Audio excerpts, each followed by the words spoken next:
This is the land in Naguru where government evicted over 1,000 people in 2011, promising to lease it to an investor to construct low-cost houses for rent and mortgage. Most of those who left had occupied it for decades. However, the land lay idle for many years before chunks of it were given to other investors. Recently, an ad hoc committee of parliament investigated the distribution of 82.05 acres of NAGURU land and listed the companies that had fraudulently acquired plots here. During the investigation, it was discovered that the internal medicine of Virginia Limited owners did not exist. In a 12th July 2022 letter, Lands Minister Judith Nabakooba wrote to the Inspector General of Police Okoth Ochola, directing him to give security to the internal medicine of Virginia on plot 2550 Naguru Road. She referred to telephone communication she had with the president on 7th July. NTV has seen the police officers on the land, though it's not clear if it is the plot referred to in the letter. Analysts say it is irregular. It's very disturbing that one, you have a president who gives directives on phone, directing people under his command, because the president is the commander-in-chief of Uganda Police Force.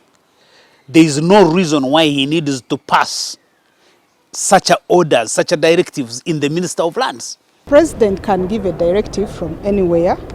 President can write, President can make a telephone call, and President can issue a directive face-to-face or through a meeting. And those directives, once you are ready to stand by them and recall when they were given, to me it's okay. Those are executive directives. We can never know what method the President will be using.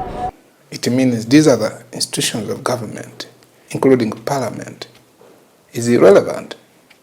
Whatever the recommendation the Parliament makes does not make any sense to the President. According to Tumushabe, an expert on strategic studies and governance, the President's failure to implement the Parliamentary Committee's recommendations is a sign of complete system breakdown. Just look at this as the epitomization of the dysfunction of the operations in the land sector, because many people, Ugandans, are suffering because of land and the land sector. And then the fact that the President Museveni, has become the best micromanager that ever happened. Some of the companies that occupied land here followed the right procedure. So what should have been done? The point where you cannot do something you can defend, that's the point at which you resign from government. I want you to imagine what would Nabakooba do. Nabakooba is likely to go close to the person who appointed her. And therefore she has done the right thing to please the person who appointed her.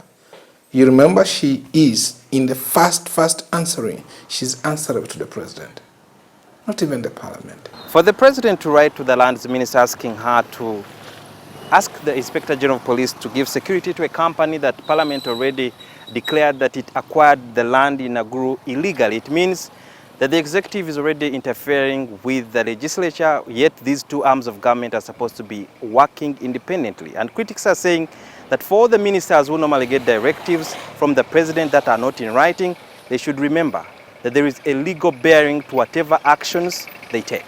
Sudhir Yaruhanga, NTV.